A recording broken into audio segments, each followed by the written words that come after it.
तो आईपीओ के अंदर सबसे ज़्यादा फ़ायदा किसका होता है? आपका? मेरा?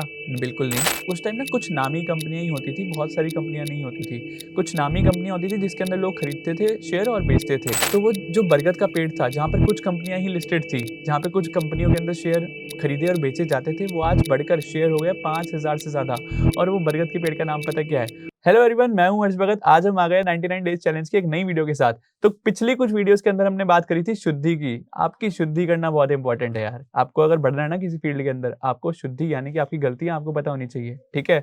अगर आपको गलतियाँ ही नहीं पता होगी ना कि आप क्या करने वाले हो या फिर कर चुके हो, तो आप आगे सक्सेसफुल हो ही नहीं पाओगे, राइट? तो इसलिए मैंने सोचा था कि 99 डेज़ चैलेंज के अंदर सबसे पहले तो आपको गलतियाँ बता दूँ, ताकि एटलीस्ट सीखने के बाद वो ना करो, ठीक है? अगर आपने वो भी नहीं करी ना, ये 15 गलतियाँ जो मैंने बताई थी, अगर आपने वो भी समझ ली और लास्ट 3 वीडियोस अच्छे से देखी है, समझी है, उसको प्रैक्टिस कर लोगे, अपने दिमाग में घुसा लोगे, तो आपको ट्रेडिंग से पैसा कमाने से कोई नहीं रोक सकता, क्योंकि गलतियाँ मैंने बता दी है। अब आपको सिर्फ वो करना है जो मैं बताऊँगा आगे ज्ञान वाले पार्ट में। तो आज हमारी ज्ञान की एक सीरीज़ स्टार्ट हुई है और मुझे लगता है कि किसी भी चीज़ के अंदर आपको मास्टर करना है या फिर किसी भी चीज़ को परस्यू करना है, किसी भी चीज़ को सीखना है, तो सबसे पहले आपको बेसिक से स्टार्ट करना पड़ेगा। बिल्कुल बेसिक से, बिल्कुल डीप नॉलेज से, राइट? इसलिए मैंने आज का टॉपिक जो रखा है वो बहुत इंपॉर्टेंट रखा है कि stock market, Indian stock market start कैसे हुई? इसके अंदर जो शेयर्स होते हैं वो क्या होते हैं? और भी बहुत सारी चीज़ें इसके वीडियो के अंदर हम डिस्कस करने वाले हैं आईपीओ से रिलेटेड, ठीक है? तो ये सारी चीज़ें सीखने के बाद हम अभी कुछ डीप नॉलेज लेंगे, बेसिक नॉलेज लेंगे, एटलीस्ट ये वो लोग सीखे जिन्होंने अभी तक स्टॉक मार्केट के बारे में नहीं सुना, उनके लिए तो बहुत ज़्यादा वैल्यूएबल होने वाली है। और जिन्होंने सुना भी है तो उनको ये पता चलेगा कि स्टॉक मार्केट, हमारी इंडियन स्टॉक मार्केट स्टार्ट कैसे हुई, ठीक है? और ये वीडियो पूरी ज़रूर देखना, क्योंकि लास्ट के अंदर मैं एक ऐसी बात बताने वाला हूँ आईपीओ से रिलेटेड, जो कि लोगों को पता ही नहीं है। लोग उसमें फँसे जा रहे हैं बट उनको नहीं पता। तो बढ़ते हैं वीडियो की तरफ।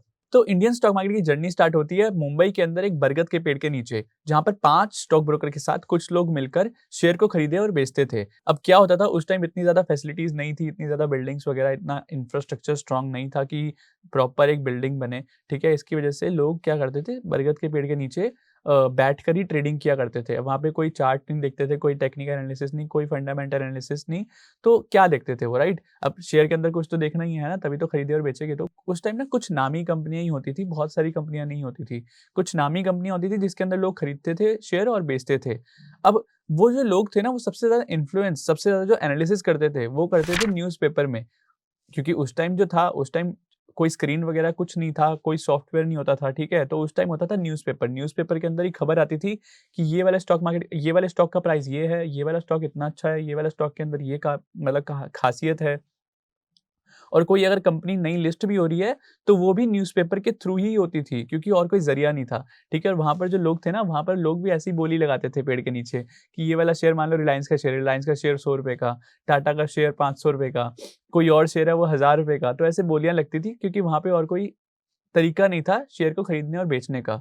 और वहाँ की रजिस्ट्रेशन फीस, जो वहाँ पे खरीदने और बेचने की जो जगह थी, वहाँ पर खड़े होकर खरीदने और बेचने की जो रजिस्ट्रेशन फीस थी, वो थी ₹1।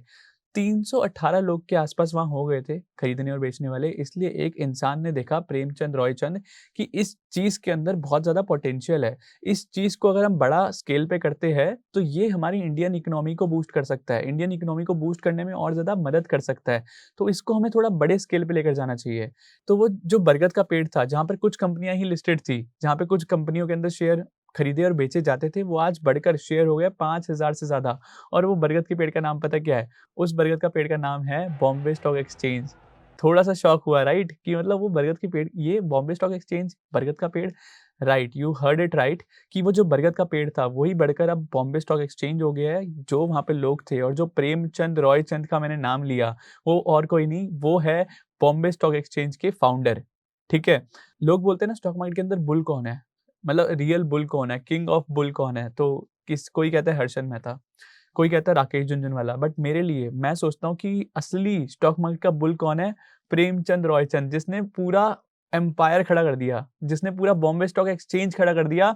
और वो जो बॉम्बे स्टॉक एक्सचेंज, जिसकी रजिस्ट्रेशन फीस ₹1 थी, यानी कि कुछ कंपनियाँ लिस्टेड थी कि उसकी वैल्यूएशन कुछ हज़ारों रुपए में थी। आज वो वैल्यूएशन बढ़कर हो गई है $4.5 ट्रिलियन एज़ पर जनवरी 2024 डेटा। यानी कि 4.5 लाख करोड़ की वैल्यूएशन हो चुकी है और 5000 से ज़्यादा कंपनी लिस्टेड है उस बॉम्बे स्टॉक एक्सचेंज में, जो कि हमारी बॉम्बे स्टॉक एक्सचेंज को बनाता है वर्ल्ड का सबसे बड़ा stock exchange in terms of share listed, यानी कि 5000 से ज़्यादा कंपनियाँ और किसी वर्ल्ड में किसी स्टॉक एक्सचेंज में लिस्टेड नहीं है, जितनी हमारे बॉम्बे स्टॉक एक्सचेंज के अंदर लिस्टेड है।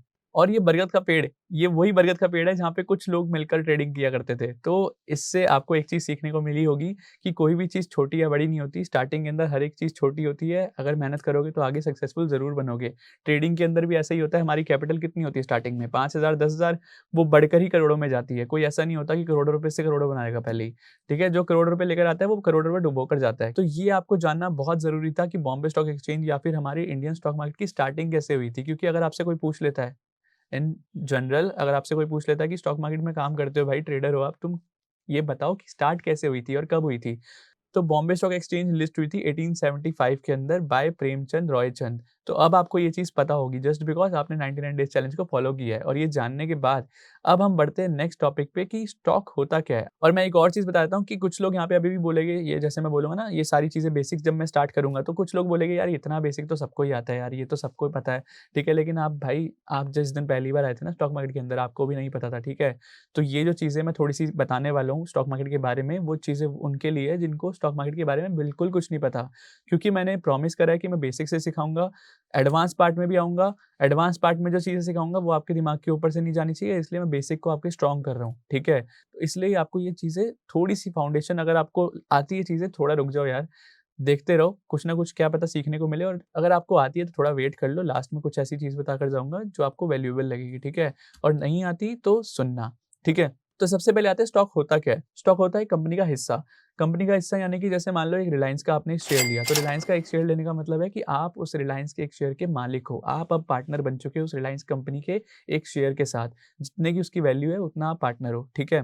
तो अब आपने स्टॉक तो समझ लिया, लेकिन अब आप ये समझो कि स्टॉक का प्राइस बढ़ता और घटता कैसे है, ठीक है? बिल्कुल सिंपल एग्ज़ाम्पल के साथ समझाऊँगा ताकि आपको हर एक चीज़ क्लैरिफ़ाई हो जाए, सिंपली क्लैरिफ़ाई हो जाए।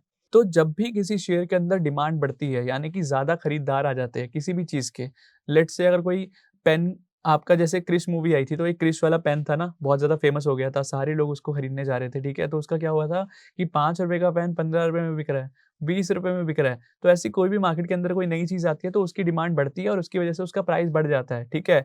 और वही शेयर, वही पेन, जब क्या हुआ, जब मूवी थोड़ी चली गई, 1-2 महीने हो गए, वही ₹15 का पेन आपको कितने पे मिलने लग गया वापस? ₹5 पे। क्यों? क्योंकि उसकी डिमांड कम हो गई है और उसकी सप्लाई इतनी ज़्यादा है, यानी कि पेन इतने ज़्यादा हो गए हैं कि लोग ही नहीं है खरीदने वाले। तो दुकानदार क्या करेगा? उसको कम दाम पे बेचना पड़ेगा, भाई निकल तो जाए, एटलीस्ट माल तो निकले मेरा, है ना? तो पूरा खेल यही है, बस यही है स्टॉक मार्केट के अंदर, और कोई खेल नहीं है। आपको ये चीज़, ये बेसिक्स जो है ना, आपको समझने पड़ेंगे। आपको आपको क्या लगता है ये शेयर के अंदर प्राइस कैसे बढ़ता है? बस डिमांड एंड सप्लाई समझ गए और कुछ नहीं करना आपको। शेयर आपको समझ आ जाएगा कि कौन-सा लेना है, कौन-सा नहीं। तो डिमांड एंड सप्लाई तो मैंने समझा दी, कौन-सा स्टॉक में डिमांड आएगी, कब आएगी, कैसे देखनी है, कैसे नहीं देखनी, वो आगे हम डिस्कस करने वाले हैं। आज हम सिर्फ बेसिक्स समझने की, सीखने की कोशिश करेंगे, जस्ट बिकॉज़ बेसिक सीखना भी बहुत इंपॉर्टेंट है उन लोगों के लिए जो स्टॉक मार्केट के अंदर नए हैं और जो पहली बार मेरी वीडियो देख रहे हैं और जो स्टॉक मार्केट में बिल्कुल बेसिक से सीखना चाहते हैं, ठीक है? लेट्स से मेरी एक कंपनी है XYZ कंपनी और मुझे पैसों की ज़रूरत है, मुझे अपने धंधे को बढ़ाना है, मुझे अपने बिज़नेस को बढ़ाना है, तो मैं कहाँ से पैसा उठा सकता हूँ? मेरे पास 2 ऑप्शन है, या तो मैं लोन लूँ बैंक से। अब लोन के अंदर क्या प्रॉब्लम्स है, उसके अंदर मुझे इंटरेस्ट देना पड़ेगा, ठीक है? टाइम टू टाइम देना पड़ेगा, मैं उनको ये नहीं बोल सकता यार मेरा धंधा नहीं चला जो इसलिए मेरा मुझसे इंटरेस्ट मत लो, ठीक है? या फिर जब इंटरेस्ट भी दे दिया तो मुझे जो पैसा लिया है वो भी मेरे को कंपल्सरी देना ही देना है। इंटरेस्ट के साथ-साथ मुझे वो पैसा भी देना है जो मैंने लोन में लिया है बैंक को, राइट? लेकिन दूसरा ऑप्शन आता है मेरे को शेयर्स के थ्रू पैसा उठाना मार्केट से। शेयर्स के थ्रू पैसा कैसे उठाऊँगा मैं? जिसके अंदर ना तो कोई इंटरेस्ट है, ना कोई बाउंडेशन, यानी कि मैं बोलूँगा लोगों को भाई मेरा शेयर कंपनी का खरीदो, मुझे प्रॉफिट होगा तो तुम्हें प्रॉफिट होगा, मुझे लॉस होगा तो तुम्हें लॉस होगा। तो ना तो यहाँ पर मुझे लायबिलिटी है इंटरेस्ट देने की, ना मेरी लायबिलिटी है उस पैसे को वापस करने की। एक अच्छी कंपनी वही होती है जो इस लायबिलिटी को समझती है और लेती है, बखूबी निभाती है, ठीक है? लेकिन ऐसी स्टॉक मार्केट के अंदर कोई लायबिलिटी नहीं है कि अगर मेरी बिज़नेस डूब रहा है तो भाई तुम्हारा पैसा भी डूबेगा। इसलिए इन्वेस्टर और बिज़नेस को स्टॉक लिस्ट करके पैसा उठाने में काफ़ी ज़्यादा फ़ायदा होता है। तो इसलिए अगर मेरी कंपनी XYZ कंपनी मुझे तुमसे, यानी कि शेयर्स के थ्रू पैसा उठाना है, तो मैं कहाँ से उठाऊँगा? मैं जाऊँगा स्टॉक एक्सचेंज के ऊपर, Bombay stock exchange, national stock exchange, ठीक है? तो बहुत सारे स्टॉक एक्सचेंज है, मैं वहाँ पर जाऊँगा और उनको बोलूँगा कि मेरी कंपनी भी लिस्ट कर लो भाई, लिख लो मेरा भी नाम अपने स्टॉक एक्सचेंज के ऊपर, ताकि अगर कोई बंदा जिसको मेरी कंपनी में इंटरेस्ट हो वो मेरे शेयर खरीद लेगा। तो इस पूरे प्रोसेस को लिस्ट करवाने का नाम है आईपीओ, इनिशियल पब्लिक ऑफरिंग, जहाँ पर पहली बार एक कंपनी स्टॉक एक्सचेंज के अंदर, स्टॉक मार्केट के अंदर लिस्ट होती है। और मैंने जैसे बताया था कि एक लास्ट में एक राज बताने वाला हूँ, वो राज यही है कि आईपीओ के अंदर जो है ना, आपको एक चीज़ समझ आ गई। एक चीज़ तो मैंने पॉइंट अभी आपको बता दिया कि इसके अंदर सबसे ज़्यादा इंटरेस्ट किसका होता है? बिज़नेसमैन और इन्वेस्टर का, जस्ट बिकॉज़ भाई वो तुमसे पैसा उठाने वाले हैं। अब उनकी मंशा क्या है? या तो वो ये सोच रहे हैं कि मुझे सिर्फ़ पैसा उठाना है और कोई फ़र्क नहीं पड़ता मुझे सामने वाला इंसान का क्या होना है, क्या नहीं होना, राइट? और दूसरा इंसान होता है, जैसे मैंने बताया कि एक अच्छा इंसान भी होता है जो बोलता है कि मैं पैसा कमाऊँगा, साथ में इनको भी कमा कर दूँगा, ठीक है? तो एक अच्छी कंपनी, एक अच्छे इन्वेस्टर्स की पहचान आपको होनी चाहिए, तभी आपको आईपीओ के अंदर फ़ायदा होगा। और इसके साथ एक और पॉइंट बताता हूँ आईपीओ का मेन, कि इसके अंदर सबसे ज़्यादा फ़ायदा किसका है? आपको क्या लगता है? आपका फ़ायदा है? आपका फ़ायदा तो है ही नहीं कभी। आपका तो फ़ायदा कभी किसी ने कभी कहीं पर होगा ही नहीं आपका फ़ायदा, ठीक है? क्योंकि अगर कंपनी के अंदर मैं आप अपना शेयर बेच रहा हूँ, या फिर आप अपनी जगह ले लो मेरे को, ठीक है? आप ही की कंपनी है, मैं शेयर होल्डर हूँ, आप क्या बोलोगे? भाई मुझे पैसा दे, मैं मुझे क्या फ़र्क पड़ता है तेरा, राइट? इसलिए इन्वेस्टर्स जो होते हैं ना कंपनी के अंदर, वो बोलते हैं भाई मुझे क्या फ़ायदा? उससे मेरा क्या फायदा हुआ, मुझे क्या मिला, बताओ। उससे मेरा क्या फायदा, मुझे क्या मिल रहा है। तो आईपीओ के अंदर सबसे ज़्यादा फ़ायदा किसका होता है? आपका? मेरा? बिल्कुल नहीं। सबसे ज़्यादा फ़ायदा होता है इन्वेस्टर का। वो कैसे? एक एंजल इन्वेस्टर है। वो कंपनी के पास जाएगा, ओनर के पास जाएगा और वो बोलेगा भाई एक काम कर, मुझे ना अपने शेयर दे दे ₹5 के भाव पर, ठीक है? मैं ₹5 के भाव पर बहुत सारे शेयर उठा लूँगा, ठीक है? और तेरी जो कंपनी की वैल्यूएशन है ना वो ₹5 नहीं है। इसका शेयर का प्राइस मैं तेरे को ₹500 दिलवाऊँगा। यानी कि जो चीज़ मैंने ₹5 में खरीदी है, जिसकी वैल्यू है ₹5, उसको मैं ₹500 में बेचूँगा। पता है किसको? आपको। आईपीओ के अंदर। आईपीओ के अंदर यही होता है, एंजल इन्वेस्टर एग्ज़िट ही करते हैं। एक बात बताओ, अगर आईपीओ के अंदर आप शेयर खरीद रहे हो, तो कोई बेच रहा है तभी तो आप शेयर खरीद रहे हो, तो बेच कौन रहा है? Angel investors. वो अपना एग्ज़िट करते हैं, वो सस्ते में माल खरीदते हैं और आपको महँगे में बेचकर निकल जाते हैं। तो यही कर रहे हैं एंजल इन्वेस्टर। हर जगह हवा फैली हुई है, आईपीओ आ रहा है, आईपीओ आ रहा है, इस वाली आईपीओ में लगा लो, इस वाले आईपीओ में लगा लो। तो आईपीओ अच्छा होता है, वो कंपनियों का अच्छा होता है जो सही में मंशा अच्छी है जिनकी, वो कंपनियों को चूज़ करो आप। वो आईपीओ लो जो सही में अच्छा है, और वो कौन-सा आईपीओ होता है अच्छा है और बुरा है, वो कैसे पता चलेगा?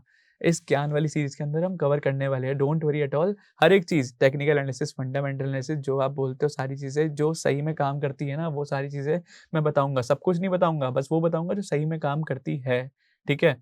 तो आई होप आज की वीडियो से आपके कुछ बेसिक्स क्लियर हुए, और अगली वीडियो के अंदर हम कोशिश करेंगे और ज़्यादा इसको थोड़ा-सा एडवांस लेकर जाने के लिए, ठीक है? और धीरे-धीरे हम चार्ट्स के ऊपर बढ़ेंगे, धीरे-धीरे हम चीज़ें और ज़्यादा डीप समझने की कोशिश करेंगे, कंपनी को कैसे फाइंड करें, एक अच्छी कंपनी कौन-सी होती है, एक अच्छा आईपीओ कौन-सा होता है, एक एक चार्ट को हम कैसे एनालाइज़ करें, इंट्राडे करें, स्विंग ट्रेडिंग करें या फिर लॉन्ग टर्म करें, ठीक है? तो हर एक चीज़ को हम कवर करने वाले ज्ञान की सीरीज़ के अंदर। आज हमारी वीडियो नंबर 4, और मिलते हैं अगली वीडियो में।